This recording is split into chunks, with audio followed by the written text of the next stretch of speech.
Hey everyone, welcome to another episode of the DLC Drop Podcast. Today it's my pleasure to welcome Michael Zweigbaum. He is the founder and CEO of Wisdom, which is a gaming property that is all-encompassing in esports.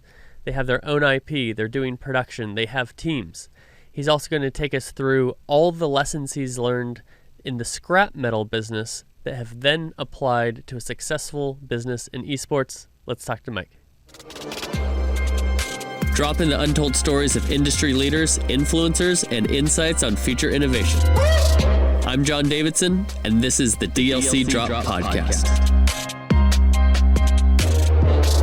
All right, welcome to another episode of the DLC Drop Podcast. It is my pleasure to welcome my good friend Mike Zweigbaum, who is the founder and CEO of Wisdom. Thank you for joining me today on the podcast. Thanks for having me, John. It's my pleasure. Absolutely. So just to give the audience a little bit of our friendship origin story is I was introduced to you during a trip up to lovely Minneapolis, Minnesota, and got to experience your space there, got to talk with your team, and really I think we just vibed, and I really appreciate watching everything you've done. That was about 3 years ago now, I want to say. Yeah. And so I watch you on LinkedIn. I watch your streams. I'm checking out all the steps that you guys are taking at Wisdom to really establish yourself as a major esports player. So thank you so much for joining me. I'm excited to share your story with everyone today. You got it. Thanks again. Wonderful. Well, first of all, to give the audience an idea, what is Wisdom and what are the titles that you compete in? Yep. So Wisdom is a, I guess, multifaceted esports company, which really right now focuses on production and building IPs of our own. So we love to do white label production work for publishers or for brands that are looking to get into the space or looking to draw attention to their game or build a scene around their game. And we'll go across any genre. I mean, we love FPS, we love MOBAs, we love fighting games. FGC is a great community that we love to take part in their events. So I myself am a huge Rocket League fan. So we'll go anywhere. And we just like to produce really cool events and really cool opportunities for people to experience esports on a mainstream level. And so we all welcoming all communities. And that's half the reason that, as we'll get into it, we chose our location. And then you also have some competitive teams as well under Wisdom as well. Do I have that right? Yeah. So as far as the esports org, we do have Torrent, which competes in RLCS, Rocket League. Have a great team, three young kids who are just awesome. Magic Bears, Zanil, and Kinsey. Got to give them all a shout out. And then we compete in Apex Legends. We compete in Halo, and we also have a women's Rocket League team that competes in the women's carball. So that's the competitive aspect of our org. And then we also have MNVL, which is the Minnesota State Varsity League. And that's the high school program that we run that is getting close to 2,000 kids and getting close to 100 schools across Minnesota. And so we also service that as well, and have a couple other IPs that we're continually working on. One we're reintroducing late August, which is Gold Rush, which is a Rocket League LAN that we're going to be throwing at our venue. Awesome. Well, what I'm hearing from you, and the audience may not be as aware of Wisdom as I have been kind of seen behind the curtain, if you will, but you guys have a very unique approach to the space. And one of the challenges from an esports org perspective is monetization, right? And so typically the act of competing in video games loses money with player salaries. If you're hosting an event, there's high cost for production at times. There's fees for certain leagues that you want to compete in. And so typically that is shored up with sponsorship dollars. But sponsorship dollars rarely pay for all the money that is going out the window. There's a lot of investment capital that, the orgs are saying, hey, this is entertainment of the future, which I personally believe. And so invest now and you'll get a great return down the road. But I'm really impressed just as you're listing what my org does. It's not just a bunch of teams competing and hoping you get Target out there in Minneapolis to sponsor your team, but you've got the white label solution, your own IP. Talk a little bit about how you developed this and your unique personal perspective on this space. Sure. I knew that we had to be relatively broad to get into esports, and so so we took a large approach at kind of a shotgun approach to start, and we're doing consulting work, we're doing live event production, like at Target Field for the Minnesota Twins and things like that, and then COVID hit, and it's like, whoa. All of our live productions, all of our consulting work came to a screeching halt. But we had continued to develop our media network, and we had continued streaming. We had continued to make new and content that was engaging, and we were getting good streaming numbers. And so we kind of just put it all into, we're going to be completely virtual going forward and focus just on our streaming and our production. And we got really good at production. We have some amazing people. And even during COVID, when all of us were in our homes with our own PCs, we were able to put on great shows. And our creative was awesome. Our, the storylines were great. Our talent was great. And so it really excited me about content and about producing content for the scene. Keep going forward a little bit more, and we started winning some production work with Riot Games specifically. Started doing some of their teamfight tactics work, which is a big scene that we're really fond of and support heavily. And all of a sudden, there was an opportunity to start paying some bills with some production work, which was exciting. Yeah. And but we knew that we'd have to eventually raise our bar as far as the production work went. And we also knew that. We knew that we had a unique opportunity, to be honest with you, because with Mall of America here, and really kind of what I saw as a vacuum of real esports entertainment excitement in the Midwest here, we said, okay, we can go build a studio in a warehouse out in the suburbs and produce our content, or we can do this really cool, and we can go to Mall of America and we can produce our content there, but we can also have people experience esports from a team perspective, and esports from a amateur perspective, esports from a scholastic perspective.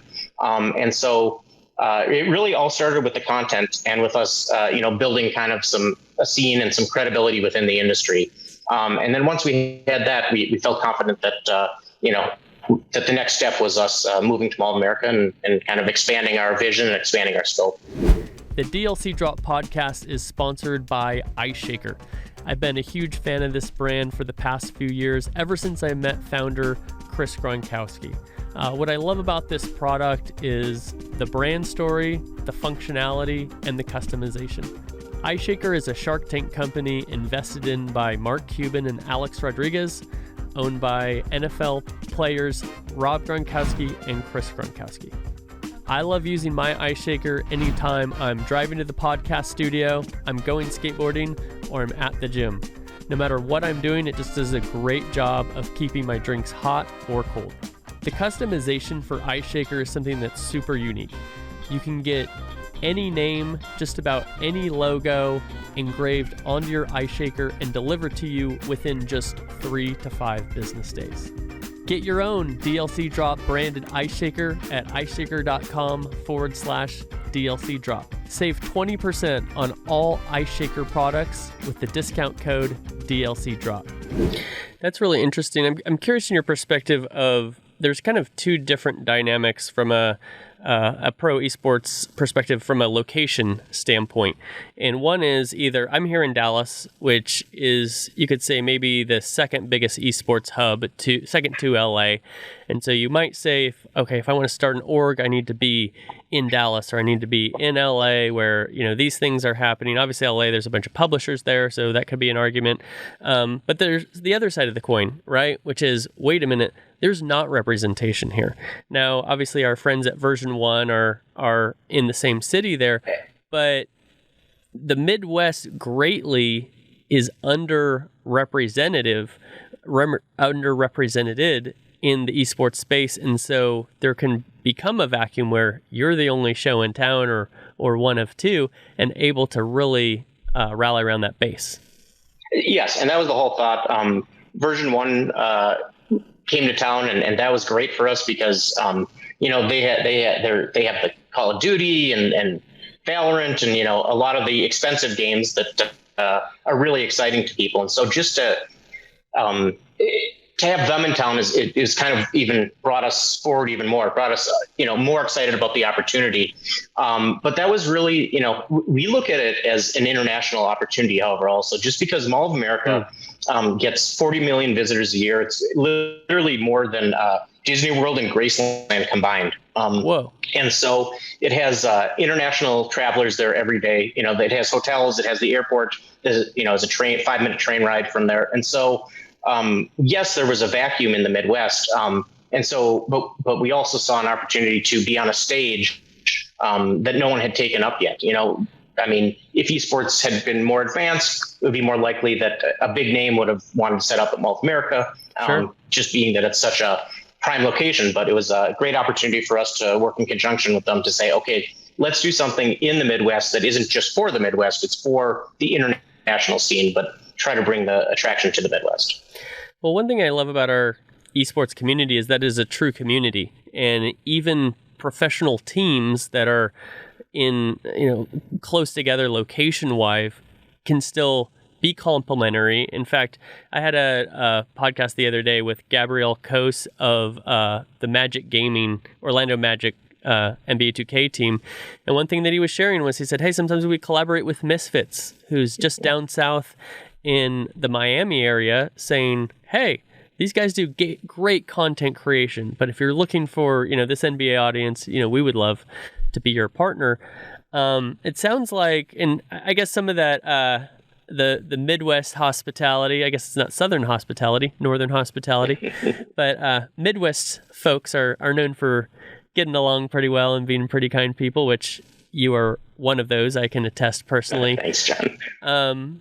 But do you think that the growth phase of esports and the fact that rising tides lift all boats, especially at this phase, has made things more complementary and saying, hey, you guys do your Call of Duty, your Valorant, we're going to be over here doing the same thing, but together we're raising up this industry, especially in the Midwest?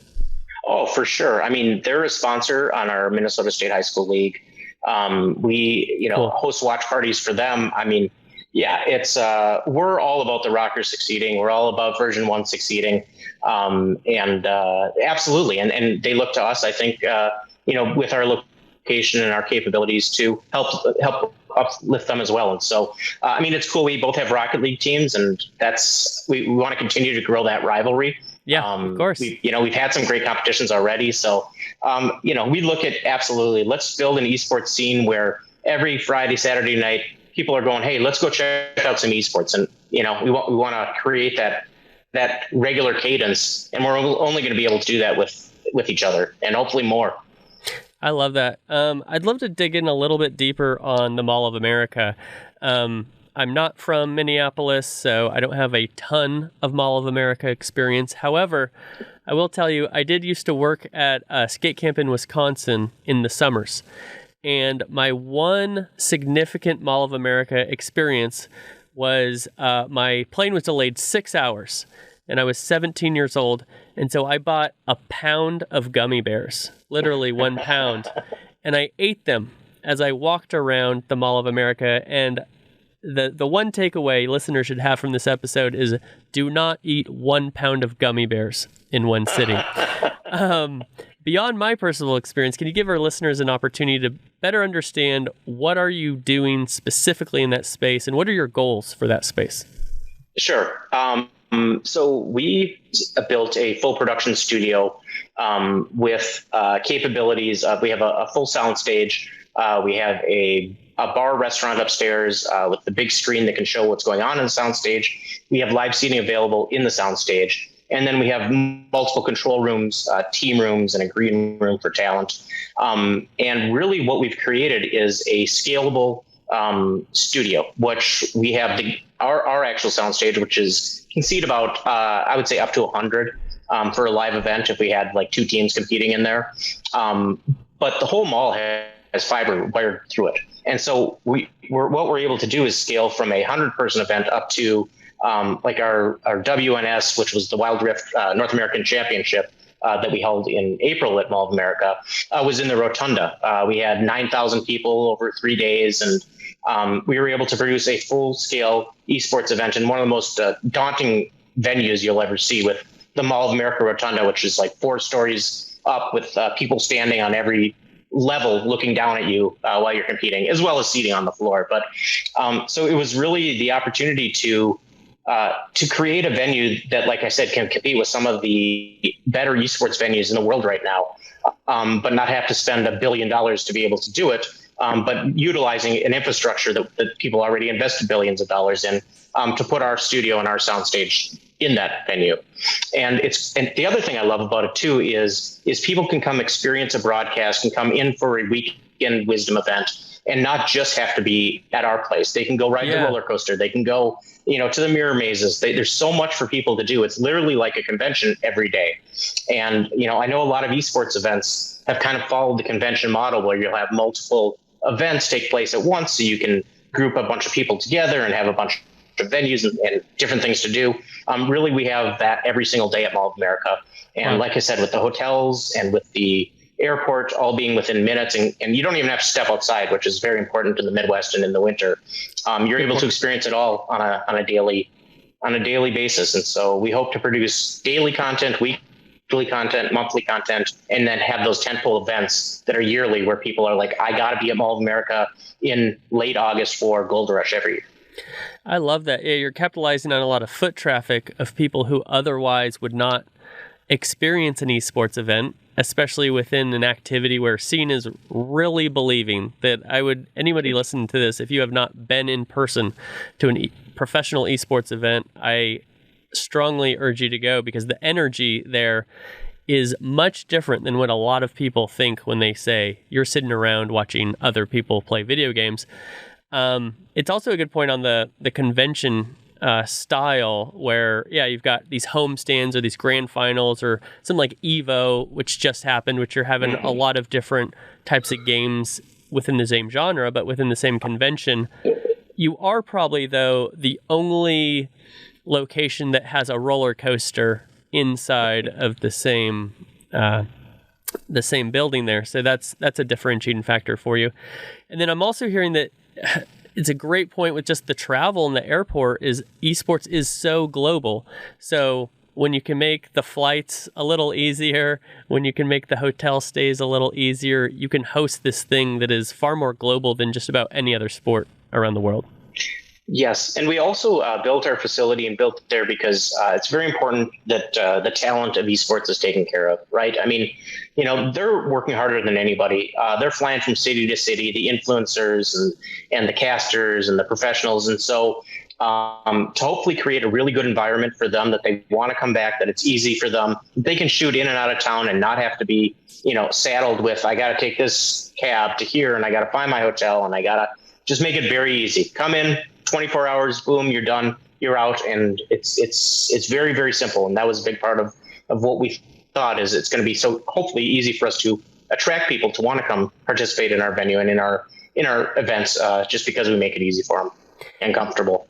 Yeah, that makes a lot of sense. And I'm really digging the whole sustainable business plan vibe I'm getting from you, much more than just like, hey, kids like games, let's start a team and they'll come and we'll make money. I'm a big believer in people who have traditional business understanding and experience, who respect the esports space, which is the most important part, but coming in and bringing those learnings into our space to help mature it from a business standpoint. Not many people would describe, when you ask a lot of people, how'd you get into esports or what was your path? Very few people can say, well, I started in scrap metal and then I got into esports. But you, my friend, I'd like to go back a ways and dig into your career path, how you got here. You had a very successful scrap metal business, exited, started your esports journey. Maybe the most unique path that I've heard so far or had on this podcast. Well, thanks. I think. I didn't mean that as a compliment. No, right. I started in the scrap metal business literally 3 days after I graduated from the University of Wisconsin. Wow. And I took it as a summer job and ended up, 25 years later, having a great opportunity to buy a business and then scale a business and grow a business. So we started with one location and about 15 employees. And by the time I exited, we were 7 locations and about 220 employees. Wow. And I just learned that, the best part, I was never passionate about scrap metal per se, but it was really fun building a business with people that I really cared about, with shared values and shared goals, and working as part of a team. And so that's what I thought I brought to the table is understanding how to build a team, understanding how to motivate. And I had the opportunity to say, okay, I'm 45 years old now. I could go do something I'm really passionate about and something that I love and try to apply these same principles. And I was talking to I have 3 boys who are now 22, 19, and 14. And, so you understand esports. Well, I said, hey, I got to ask you guys a question. Would you rather go to a baseball game or a esports event? And they were like, Dad, are you kidding? Like esports, of course, baseball. And I grew up thinking baseball was the world. Like, oh my gosh, to get tickets to a baseball game and here these kids had no desire to even participate in it yet. What do they want to do? They're watching Twitch. They're, playing games with their friends all the time. They're talking about Cloud9 and I'm like, who's Cloud9? And, they're showing me this whole new world that I'm like, wow. And, I'd always loved video games, but being 45 years old, when I was playing video games, I had to get buddies over to be able to compete against them. Like there's no internet playing them. And so that was at best, half the time I'm playing against computer and it just doesn't have the same, but there was nothing like when you had 4 or 6 guys come over and you had a tournament. Like that was the best. And now here I'm seeing these kids dial in and boom, they're competing against real people online all the time. And so I understood what the draw was to it completely. I did not understand the industry. Wow. And what a learning experience and and so really it was me saying, okay, I think I can build a team, but part of building the team is identifying the people who are going to lead your team. And I got really, really lucky with finding some excellent people out there who know the industry, who are veterans of the industry and who have taught me and continue to teach me on a daily basis. And, that's really, they're the key to our success. Luckily I got lucky in finding the right people, and that's really what's driven us going forward. That's great. I'm curious if you're able to identify one of these things. What was the biggest shock to you, or biggest surprise, or something you thought would be way different about esports than what reality turned out to be? I didn't realize how developed and how passionate and how hardworking the people in the industry were. These are not people who are like, this is my hobby and I'm gonna try to make a job of it. These are like, no, I've been doing this for 10 years and I've done casting and I've done production and I've done, I've TO'd and I've admined and I've done everything in the industry. And I'm like, I never understood how that these, and everybody that I met in the industry is so hardworking. It's like, these are not 9 to 5 jobs. These guys are working 60 hours a week. And that's what blew my mind is when I saw the passion for the industry, that really was like, it gave me a lot of awe and respect for the industry and saying like, I may have business experience, but this is a different breed. These people I can learn from them and I'm honored to work with them. And I'd say that's the biggest thing is how hardworking and how dedicated the true professionals of the industry are. Yeah, that's a great point. And not just hardworking and dedicated, but without receiving the validation for years and years and years. I've got a lot of friends who, formerly MLG, which was obviously a pioneer in bringing esports to where it is today. And, these guys going to these big brands and pitching them over and over again saying, hey, we should do this thing. Look at the numbers, look at the opportunity. Look how many people are playing Call of Duty. Look how many are playing Halo. We know how to do this. give us the dollars, and they essentially to wrap your brand around this so that we can do more for this community. You'll be embraced. And I've talked to a lot of those guys that, they came out of those boardrooms disappointed time after time after time. And years ago, even when somebody said yes, new CMO comes in, doesn't have teenage kids, doesn't get it, and starting over again. So I can relate to you that I also have a lot of respect that while this industry does have a ways to go in certain ways, it is much easier for those of us who have arrived relatively recently and after this road has been paved by these veterans that we have a lot of respect for. Question for you: what would you said building a great team that was well informed, deep into the culture was helpful.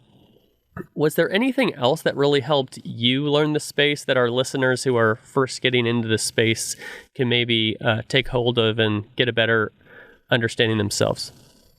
Just like jumping in and really enjoying the space. I'm not going to say that I'm an expert on all games and I'm part of every community, but I love Rocket League, and I'm watching every match. I'm in chat. I'm following every Rizzo's stream or Magic Bear stream or whoever. I mean, it's then you once you become part of the community, and it's just like any other fandom. It's just like football and NFL fandom or anything else. When you find someone else that also shares the passion, then both of you kind of light up and talk and get excited about it. I would say as far as learning, as far as just like learning about why things are the way they are in esports, is just go experience it firsthand and like really jump in. Twitch and YouTube are great entertainment for a lot of hours. So that's, I would say, what taught me the most. Just try to become an authentic member. And at 49 and still being, part of it, I kind of feel it's kind of cool that, because you always learn from the youth, right? I mean, that's right. the next generation. So like to be authentically, friends with a bunch of Rocket League guys that are half my age is kind of fun. Yeah, it's similar to my skateboarding experience where age, your common understanding, your common experiences are more powerful than your gap in age, right? And so, I may be at the skate park with some kid who's 15, and we're trying the same trick on the rail, and he and I have this connection because we are experiencing the same thing, and you're expressing the same thing here with esports. Going back to the scrap metal business, so you shared briefly that you joined this company, you had an opportunity to purchase a company, scale it. Obviously that success isn't coming by accident. So you either gained some experience or somebody really helped to mentor you. What helped you gain those skills? And then I'm curious as well, which of those learnings in that business have applied directly to esports to help your success in this space? Sure. I'm personally a religious person, and I think that, to each their own, and I would never force my beliefs upon anybody else. But something that really motivated me as far as just pure business was learning and studying Judaism, and kind of taking a lot of those tenets and applying them to business. One thing I realized in business is that you can justify anything to yourself. In the spirit of making money. You could say, well, I did that because this guy did this. And so even though it was wrong, he did this and it was wrong. And so that justifies it. And I didn't like not having like a moral backstop to say like, this is right and this is wrong. And so once I embarked upon those studies, it really gave me a very clear view as far as business is to try to always do right. It's a long-term deal. One deal is not going to make a company. And so really to make sure that you treat people right, you treat them with respect, and you live up to your word. I know those seem like simple principles, but the hardest part is applying them on a daily basis especially when you're just starting out and you're looking to build a company. But that was the only way that I realized that people can scale. Because otherwise you have so much that you're keeping inside that you don't want to share with this guy and you don't want to share with this guy. And so really full transparency, doing things above board and not being afraid to show everybody what's going on allows you to go from one location to 2 locations to 8 locations, because you're applying the same principles across all of them, and you're not treating anybody different. I would say that was, and I learned that from my studies, really. So I'd say that's probably the biggest thing, and I try to apply that to esports as well. I mean, there's a lot of charlatans in gaming and esports, and there's a lot of really good people. Sure. One thing that we've tried to do is, yes, we built a studio and we built a venue, but prior to that, we made sure that we had something of substance to be able to fill the venue, that we already had, we already had something in esports. We weren't just saying, hey, we're going to build this venue and then it's going to be so easy for us to just build an audience. No, it was, let's build an audience. Okay, now we're at a point where we can support a venue, and that's kind of was the progression there. But I don't know, I guess I'm talking a lot, but it really comes down to something very simple of, be honest and don't have an ego. Like everybody has so much to teach you. And this is, I just gave a perfect example of like this industry, there's so much to learn. And so just shut up and listen once in a while, I guess, is probably my best advice to myself. Yeah, no, I can take that advice myself as well. And I think, I talked to a number of people about how to approach this space effectively.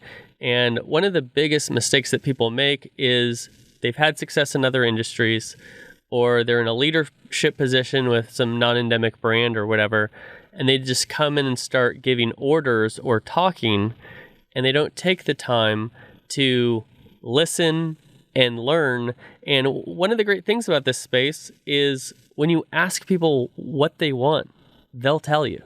Especially from I come from the sponsorship, partnership side of things. But if you go to a brand, or if you go to a team as a brand and you essentially say, hey, we want to do XYZ because our KPIs are these sales and this, that, and the other, low likelihood that you're going to find success. But if you go to a team or a content creator, what have you, and say, hey, can you tell me what I should do? What are your pain points? What are some things that you need solved that maybe my product or service can provide a solution or enhanced experience? And when you take that approach, not only is the consumer audience going to embrace you, but the industry as well sees that you're there for the right reasons to support the thing that they are so passionate about.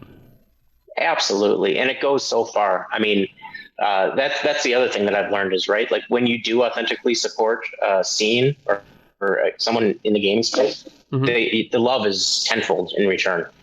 And so that's pretty impressive. I've never seen so much passion for people that like, oh, you want to be part of our community and you're recognizing us? Like, oh, come on in, like as opposed to, hey, we see an audience here that we want to, slap our logo all over. And then they're the exact opposite, and you'll get rejected very, very quickly. So that's right. Yeah, that's it. There is a lot of love though for the support, the authentic support of gaming and esports, no doubt about it.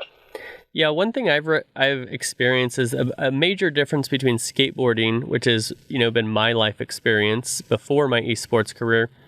The difference between skateboarding and esports is the desire to go mainstream and to be accepted by the mainstream. So while skateboarding is more of a counterculture that says, we don't want you around if you're not on a skateboard, we don't care about your validation, what have you, gamers historically have looked for that validation that hasn't been there historically. And so when you do validate that in the ways that matter to them, that's where this acceptance comes from.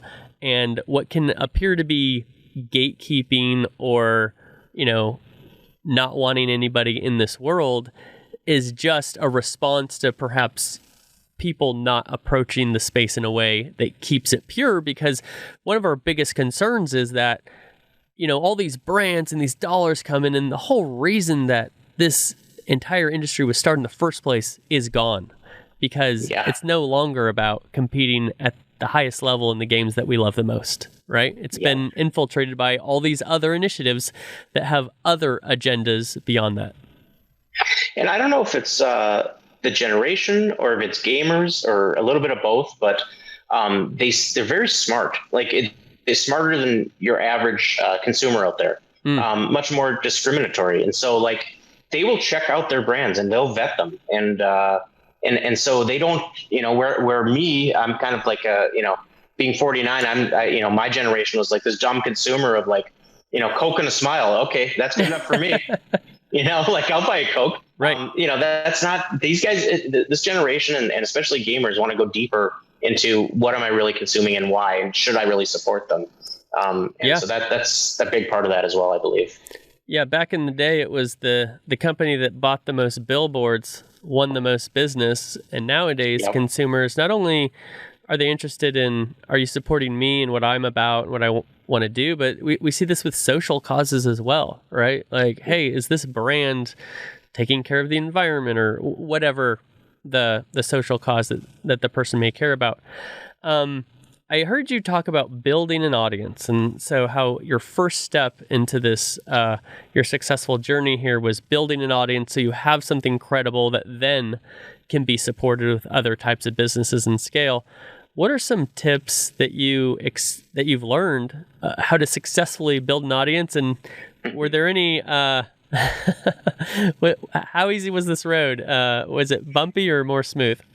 Well, if I was in charge of it, John, our audience would be maybe you, because you're my friend and you'd listen. But I did not know about how to build an audience. That was very contrary to what I did in scrap metal, which was like stay below the radar. You don't want to draw attention to yours.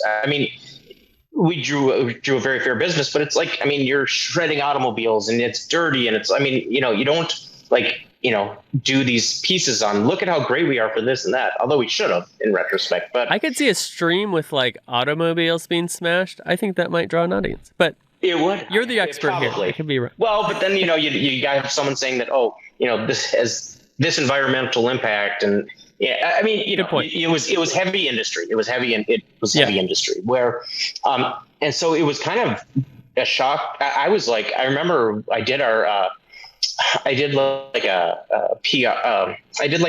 magazine interview or something. And I don't even remember what I said, but it was very early on. And my two vice presidents came back to me like, how could you make that statement you didn't even tell us, you didn't run it by us? And that made me realize that, hey, things are going to be a little different here. Like we have a public perception, we have, a brand identity that we have to, kind of stay within and define those kind of, they were all so foreign to me, really. And so I hired the right people, and they did a great job. Our social media team, I guess that I'd give them a ton of credit. Just on Twitter, on being able to engage an audience and to respond quickly and to make them laugh and I don't know how they do it. I wish I could speak more educated about it, to be honest with you. But all I know is that our team is great at that. And I definitely, I brought people who were experienced in the industry who had made content that had already generated audience, I guess. So yeah, heavily thankful for everybody at Wisdom, specifically JC Gluck. I don't know if you know JC Gillowy Gluck. Not personally. Actually, we had dinner together. Yeah. Well, yeah, we had dinner at the Smack Shack that one night together. Yeah. But so she's our senior vice president, and she's our head of all of our content and all of our brands. And she really understands what audiences is looking for and how to appeal to them. That's awesome. So, one thing that I've heard a lot of people in this podcast say is how important building a great team is.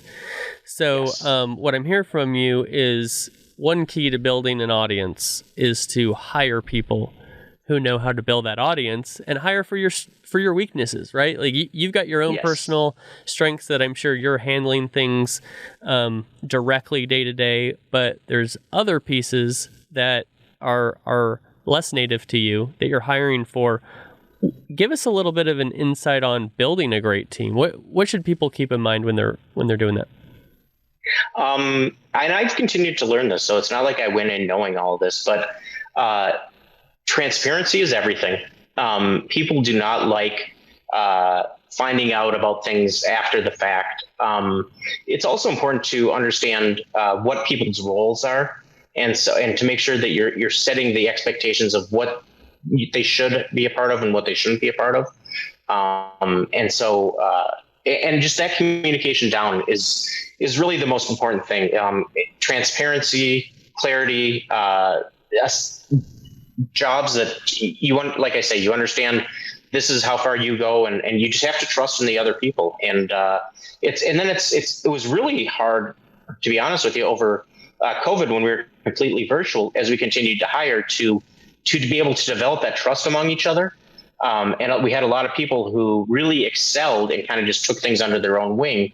And then once we got back to office, there had to be that kind of trust established with everybody that, okay, I'll stay in my lane, you'll stay in your lane. And once we meet together, then we'll be able to move this thing forward. But I would say, yeah, I mean, people have to feel valued in what they do. And so you have to make sure that there's like certain achievement points that they can be celebrated. Like, you got this done by this deadline. Great. Let's continue to push those kind of things.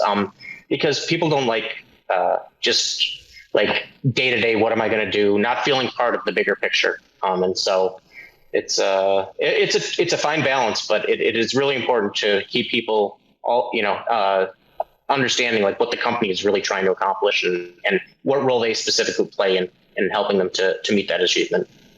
Yeah, I love that. I've had a few jobs where I had more mundane tasks, but I had an opportunity to maybe suggest a creative idea that was more the core part of the business or the outward facing part of the business. And so if my idea was taken or even inspired something better, just that alone really fueled me to get all those timesheets done. That that was like the boring actual part of my job. But I think empowering people to do things that they're passionate about. Obviously, every person nowadays wants to work in the thing they're passionate about, but I've heard it said that, man, at work, they have to pay you to show up. You're not going to enjoy every aspect of it. Right. Like the things that you enjoy, you typically pay to enjoy, and they're called hobbies. Here, it's direct cash is the only thing getting you to show up at 9 every morning. But there are times when we can empower people and let them have a little bit of skin in the game and contribute directly beyond just those core day-to-day business needs. And it sounds like that's something that you've implemented successfully in your business. I think so. I mean, it's really important that that the people, I hate to use the term not beneath you, but just under you in the org chart hierarchy are the ones that are celebrated. Thank you. Yeah, exactly. It has to be about the masses. That everybody, when you win, the whole team has to feel the win. It's not Mike winning, or it's not just the executive team winning. Otherwise, you've completely wasted it, and everybody else is like, great. The wins have to be completely team wins, and the only way they're going to feel like that is when everybody feels a piece of that they were part of what led us to the victories. And like I say, it's very rarely me that's leading us to those victories. It's everybody else that's putting their parts together that basically leads to our victories. And so, I mean, that's part. Who doesn't want to win with a team? Like, it's so much more fun to win with, 100 of your people that you've worked so hard with, as opposed to like, lifting yourself up. Like, that's not fun. There's no one else to celebrate with. So, team mentality is, that's where all the rewards are, in my opinion. Yeah, I love that leadership perspective. As we have about 20-ish minutes here left in the episode, want to point you, looking forward to Web3. You guys are a pretty innovative company here at Wisdom, and I've loved better understanding your business model and the different initiatives that you're working on. Web3, the metaverse, mobile gaming, these are things that are trending up, where we're seeing companies really lean in to find success. What is your perspective, and what are the things that you're looking forward to accomplishing there? Is coming up with cool experiences for fans and gamers alike. One of the things that attracted me so much to gaming, and it is not just Web3 either. It's just any type of technology. I guess Web3 is a part of it, but the medium struck me as so engaging. They're so interesting because it's so engaging. Yeah. It's no longer a brand or a voice just talking to us and us sitting back, the Netflix and chill vibe. You're engaged, right? You're in chat, you're communicating with hundreds of thousands of people. Even the person who is the talent, who's the star that you're watching, there's a chance that they're going to respond to you. And so it's taking that and then bringing it even further is how do you continue to engage the audience on a deeper level? How do they feel ownership into the event or the stream or whatever's going on? And so Twitch provides some amazing opportunities as far as Twitch extensions and second viewer types of experiences, and mobile gaming. I mean, it's who knows where that's going to go, but everybody has a device, and so it's going to be ubiquitous. And so we've recently kind of flexed our development prowess a little bit more as far as doing some cool things that we're working on. We're going to be launching a tool. I can't talk about it yet, but we're going to be launching it at Gold Rush. Cool. Which is going to be a way for live fans and Twitch fans to interact together. So it's really like, as Wade Penfold, who is our vice president of strategy, talks about breaking the fourth wall of really having the viewer experience be multiple different sensory experiences, and gamers are the right audience for that. And so Ian Anderson, who is my co-founder of Wisdom and really genius when it comes to development, both Web 2 and Web 3, is really kind of leading all of those efforts with Wisdom Labs is what we're calling it. And we have a lot of cool development opportunities that have just started popping up. And so hopefully we'll have some announcements coming out within the next, well, who knows when this podcast airs, we might already have some announcements up. Yeah, I think we'll be about around 4 weeks from today. So yeah, we'll definitely make sure to support those announcements. When is the Gold Rush event, by the way? It is August. Let me pull the calendar here so I get the dates right. Yeah. It is August 26th, 27th, 28th. We're going to have a bunch of Rocket League influencers coming in town. I don't know. Were you familiar with the original Gold Rush? No. Tell me about it. So Gold Rush was a LAN that was established, I think it was probably 5 or 6 years ago, where it was really just a chill weekend where a bunch of Rocket League influencers and Rocket League players and Rocket League talent got together and hung out and played games and streamed. Yeah. And it really just created just the coolest interactions between these memorable moments between the personalities that everybody watches on a weekly basis through RLCS. And so we did a couple during COVID.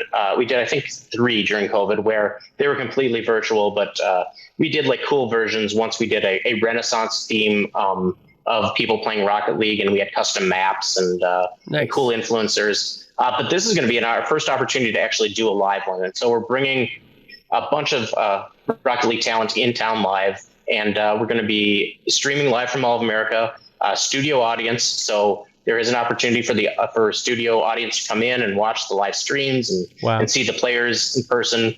And then we're also going to have a big activation in the Rotunda, which will be we're going to be watching a lot of the content, but also, like I say, having some kind of Rotunda versus Twitch battles going on that we're pretty excited about. So that's in I guess 3 weeks from now. And the coolest thing is, it's like I'm such a fan of the scene, and then we're going to be hosting this awesome event that I get to be a part of, which is kind of like a dream. That's what else would I rather be doing? Yeah. Like really combining a passion with work in this case. That's exactly right. And that's what we've been talking about is, it's kind of tongue in cheek about people wanting to work within their passion and nothing else. Back when we used to, back in the day, show up to the scrap metal yard and start crushing cars, whether we liked it or not.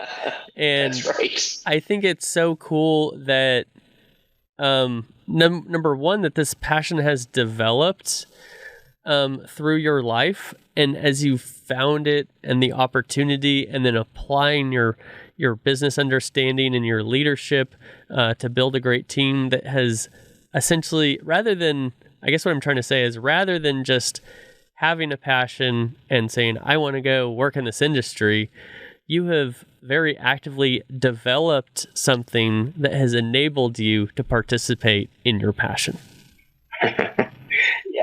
Yeah. I mean, I would say I've been very lucky and blessed to have this opportunity, to be totally honest with you. A lot of people, and that's what I did for, 20 some years, was it's work and you have to go and you have to do it. And because you have a family and kids and, Yep. and you'll go do that. And I think it's rare. I think maybe today's generation has their priorities a little straighter, where, the almighty dollar isn't the end all be all. And if I can do something that I love and is a job, then why not? Right.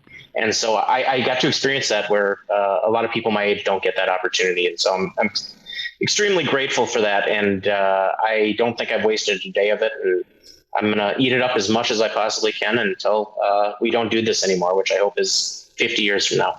Yeah, no, I think that's amazing. And also we have greater opportunities to do what we love, where even 15 years ago, maybe the idea that you could become a content creator was far less likely than kids who are being born today and just have this direct access to, I've got a webcam and I've got an internet connection, and based on my personality and my gameplay, I can build an audience and find a way to do this for a living. It's a technical revolution. It really is, because you think about what it would have taken to set up a studio that broadcasts live in the past. I mean, you had CBS, NBC, and ABC. I mean, right. Billions of dollars to be able to try to get your live stream in front of a television audience, at the case of what it was. Well, now everybody has that opportunity, and we want to take full advantage of it. And that was really, as I saw it, as wow, to be able to get into broadcasting.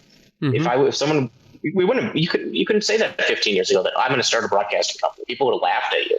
Right. And while it's not broadcasting, it's streaming, and there's a difference. Essentially, it's the next gen of broadcasting as I see it. Yeah, my first question would say, is your father's name on the Forbes billionaire list? Because right. Other than that, the chances are low. But also, too, when we talk about this technology emerging, to your point earlier, gamers have really trailblazed how content is consumed currently.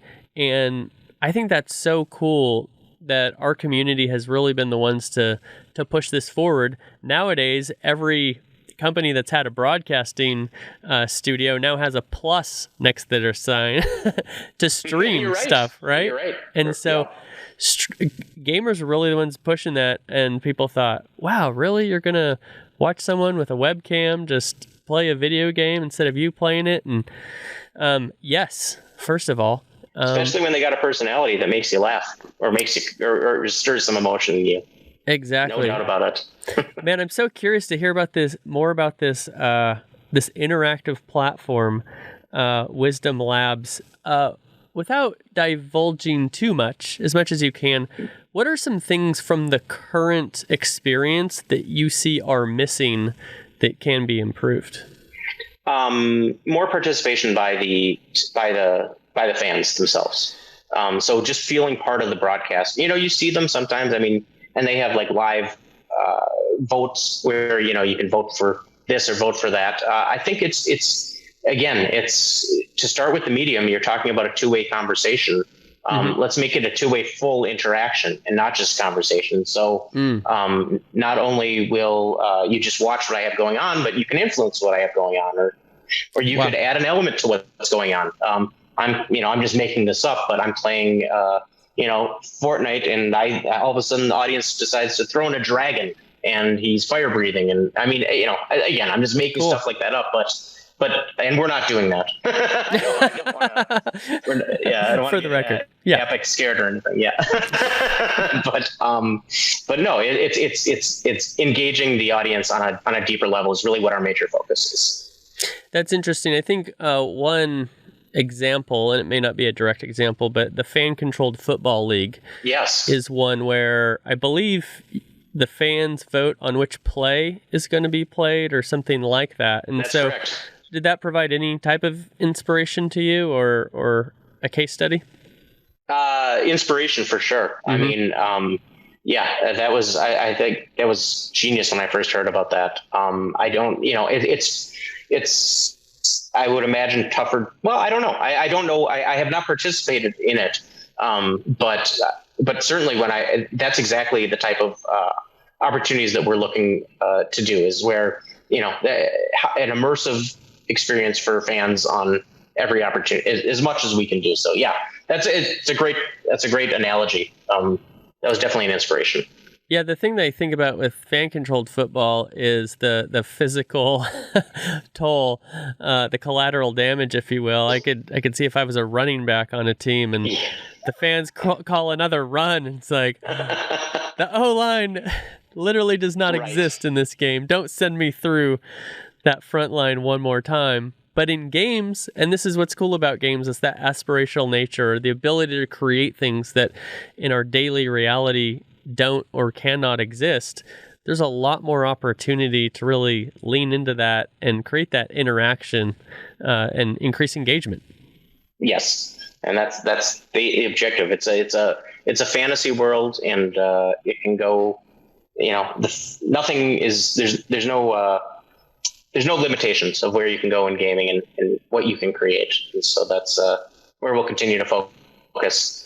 That's awesome. I love that the innovation that's all throughout Wisdom, and seeing this space that has so many opportunities, but also it takes a great team and a great vision to really take the steps to bring those things to fruition and to through a sustainable business model as well. So we'll definitely be looking forward to Gold Rush, August 26th through 28th, and that is in your Mall of America location? Yes, and we'll be streaming on Rizzo's channel as well as our own channel. Wonderful. Before I let you go, if there's anything that's kind of permeated to the top of your mind during our discussion that you feel that the audience should come away with from this episode, whether it's leadership, whether it's business, whether it's passion around esports or something else, what would you like us to take away? That's a good question, and I would say learn from the young. I mean, I'm almost 50, 49 this year, and I never consider myself to be old, but I consider myself to be the generation, and now I realize I'm not the generation anymore. It's the people that are younger than me, and they're the ones that are going to make the decisions and shape the world. And if you want to participate in their world, you better listen and learn from them. And that's, I guess, what I would say is don't look at the younger generation and say they don't do this, or they don't work hard, or they're lazy. They have different priorities, and you should probably listen to their priorities, because a lot of them are a little bit are probably prioritized better than your own. So right. A lot to learn from the young. That's what I'd say. I love that. You'll probably find they're a lot more hardworking, insightful, and clever than from the perspective of a previous generation, and may very well help you either in the next phase of your career or help you do what you're doing even better from their lens. And I mean, I believe experience is everything. There's no substitute for it, but there's also something about having a young perspective of I can do anything. Where I'm 39 years old, you're 49, not looking at day over 48, I might add. And thanks. We may be jaded, right? We may have tried some things and hit that wall and say, oh, that's not possible, or I can't do that, or I've never seen anyone do that. And one thing that young people have that's very powerful is the belief that they can do anything. And we'd probably all be better off if we could adopt that. Well, when I'm talking about the young too, I guess, John, I'd still consider you part of that. And I've learned a lot from you in getting to know you. So I would consider you as part of the youth that I got to meet by getting into this industry. I'll take it. I think before April 10th, when I turn 30 or 40, excuse me, see if I'm already forgetting my age, I'll be in that group. All right, Mike, before I let you go today, what are the ways that the audience can follow you and Wisdom in the ways that you'd like them to? Check out our Twitter feeds at TorrentHQ and at WisdomDG. That's WSDMGG. And check out our Twitter feeds. They'll take you to our Twitch feeds. Check out our influencers and our streamers. And please come visit us at Mall of America whenever you get a chance. Anybody, but especially you, John. Absolutely. I'll be there first chance I get. So, Mike, it's always a pleasure to see you, whether it's in person in Minneapolis or whether it's on a Zoom like this one. And I just so appreciate you sharing your career journey and your insights with our audience on the DLC Drop podcast. Yep, anytime, John. Thanks for everything. I appreciate the opportunity. Thank you for listening to the DLC Drop podcast. This podcast is part of the Esports Future I Podcast Network and produced by Innovation Media Enterprises.